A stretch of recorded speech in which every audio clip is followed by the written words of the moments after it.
Hello, welcome to this week's installment of the Metal News Report. We got some really cool stuff, so let's get into it, because we actually do have quite a bit. And by the way, I am a little sick, so if I sound a little off, that's why. Let's get into it. First, we got Miss News. This is just a little section I'm going to do for whenever I miss something that I was supposed to cover last week that I just, didn't see or something, and we do have something. Xasthur has announced a North American tour for the fall with Temple of the Fuzzwitch. Dates span from late September to mid-October, so check that out if you want to. Xasthur is pretty cool to see live, especially because you weren't able to do that for a bit. For some release announcements, we got Down has announced their first full-length album in about 20 years. It's pretty crazy. It's titled Volume 5, and it is set to be released November 20th of this year, and the single Blood Oath has already been released. That's pretty cool. Definitely going to check that out, especially because I really like their first album. The heavy/power metal band Thor announces that a final album and a final tour are slated for spring of 2027. No information for the album or anything like title or actual release date has been announced, just that will happen. So yep, check those guys. We got actually more news surrounding them later for this video. Enslaved, the black metal Viking metal band, has announced a 17th studio album titled Myth. It's to be released October 30th this year, and we've gotten a taste with the promotional singles Spirit Helper and Solar Will. And this one is kind of crazy. Snot has announced that they have signed to Black to Black Records. I'm assuming that's how you say that. And will be releasing a new album in spring of 2027, with the first single coming out earlier that year. No album title or cover art has been announced, just the new record label signing, and just that the album will be released that time. We're getting new Snot, and this will be the first new album in about 27 years, and the first album since their passing of their original vocalist, which is pretty crazy. I have a feeling there's probably going to be some mixed feelings surrounding this. So yeah. We got quite a bit of tour and show announcements. Ethereal Tomb has announced a North American fall tour with Cancer Bats, Smother, and Primitive Rage as supporting acts for select dates. And dates span mid-September to the 1st of November. Iron Corpse has announced a death metal show at the Olarin Panimo Taproom and Brewery in Finland on October 17th. The bands playing are Unearthly Rites, Sewer Altar, and Psychusi. The death thrash band Heraklion has announced a fall North American tour with Deceptor opening for them. Dates for that are spanning mid-October to early November. Havoc has announced a fall tour with Hellripper, Slackjaw, and Zoth opening, spanning from October to November. Yeah, that one's really cool. I'm definitely going to be seeing that, so I can see a full Havoc set finally, and Hellripper. I really want to see that. Hellripper's fucking awesome. Undeath has announced a European and UK tour with Slime Lord opening. Dates span from late October to mid-November. Big Ass Truck has announced a fall North American tour with Chamber and Mugshot as their primary openers, as well as support from Load the 9, Surfaced, Restrictor Plate, and Lie on select dates. Dates span from mid-October to late November, so if that's up your alley, you're into that stuff,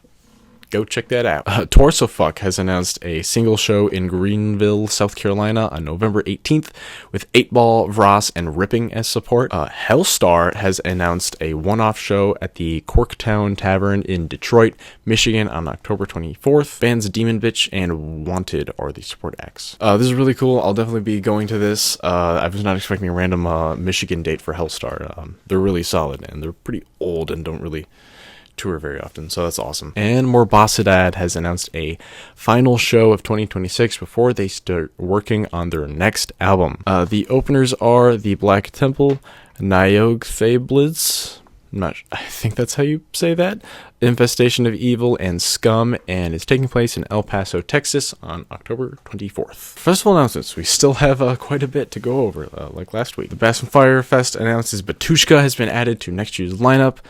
This is taking place in Croatia, June 23rd to 26th, 2027. Hell's Heroes has announced most of the bands for 2027's lineup. Some of these bands are Overkill, doing a special old school set. Beherit, which is really cool. They recently started doing live shows for the first time in a long time, and played in the US recently for the first time a couple of years ago, so that's awesome. Armored Saint, Bulldozer, Exhumer, Metal Church, Omen doing their final US show, and about 20 more, and one of those are Thor, the band we just mentioned, doing a final album and tour. So yeah, you can catch them on here. This is probably one of your final opportunities to see them live. There are a couple more bands to be added as well. Tickets for this are also moving pretty fast. I believe they're about 60% sold out right now, and this is taking place in Texas in the USA, March 18th to the 20th of 2027. After initially canceling, Goat Hell announces that it will actually be continuing on. By the looks of it, they had some lineup changes. Impaled Nazarene and Godiva are still slated to perform, but Disharmonic Orchestra, Extreme Smoke 52, and Drop the Hammer have seemed to have dropped off. Initially, Extreme Smoke 52 was off the lineup, but then they got re-added, and then they had to cancel again due to health reasons. In their place, they have added the Slovenian heavy metal band Tomcat. So yeah, this festival can't seem to catch a break, but they're still persevering. It's taking place in Croatia, September 5th of this year. So coming up, Texas Grindfest has announced the full lineup for the second iteration of the festival next month. The final bands announced were Blasticist, Mutual Hate, Blada, Mormon Mincers, Real Life Orgy, Pain God, Wound Stench, and Imminent End. This is taking place in Texas, obviously, in the U.S., on September 19th this year, 2026. Oath of Cruelty, unfortunately, has to drop off of Wretched Rights, but Left Cross has been announced as the replacement. I've seen Left Cross live before. They were pretty cool live, so I'd say that's a pretty decent replacement. This is taking place in California in the U.S., November 14th to 15th of 2026. Party Sand Metal Open Air announces that the Herbst Offensive will be taking place for the final time this year, and they have more details about why coming up. Ozfest is apparently coming back as a one-day event and is being held at Villa Park in Birmingham sometime next year. That's pretty big. Ozfest was a huge one. Obviously more oriented towards the alternative crowd, with a lot more of like new metal alternative bands being booked. So the lineup for that will be interesting. I mean, alternative, like new metal, has kind of made a comeback, so who knows what they're gonna get. Maybe it'll be like a Sick New World, but in England. Who knows? Awful Fest 5's early bird tickets are on sale, so get those if you are interested in some brutal death metal, slam death metal, stuff like that. They got Devourment playing, so yeah. This is in Manchester, England, July 23rd to 25th of 2027. Messe de Mort has announced a couple more bands for this year's lineup. These bands are as follows: Sarstengra, Nefase, and Hysterical Blindness. And tickets go on sale August 21st, so as this is being uploaded, this is the day of being uploaded. This is in Montreal, Canada, November 26th to 28th of 2026 this year. Fire in the Mountains, early bird and VIP tickets go on sale August 21st, also now. So yeah, check that out if you want to go to that. I've seen some really cool things about this festival. I definitely am interested and will hopefully check it out some year, maybe next year. I don't know. This is taking place in Montana, U.S., July 22nd to 25th, 2027.